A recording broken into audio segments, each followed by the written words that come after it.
हरि गोविन्द गोकुलनन्दन गोविन्द। शतमानं भवति शतायुः पुरुषः शतेन्द्रिय आयुष्येवेन्द्रिये प्रतिष्ठति। शतमानं भवति शतायुः पुरुषः शतेन्द्रिय आयुष्येवेन्द्रिये प्रतिष्ठति।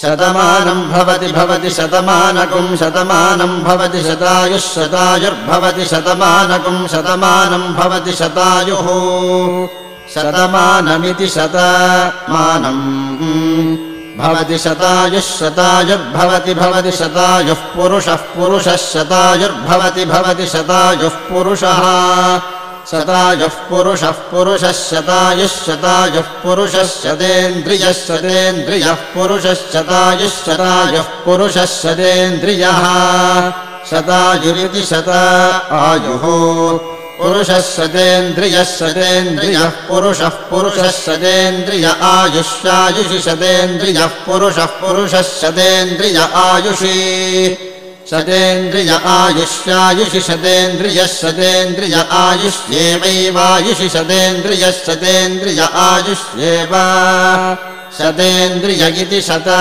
इन्द्रियः आयुष्येवैवायुष्यायुष्येवेन्द्रिय इन्द्रिय एवायुष्यायुष्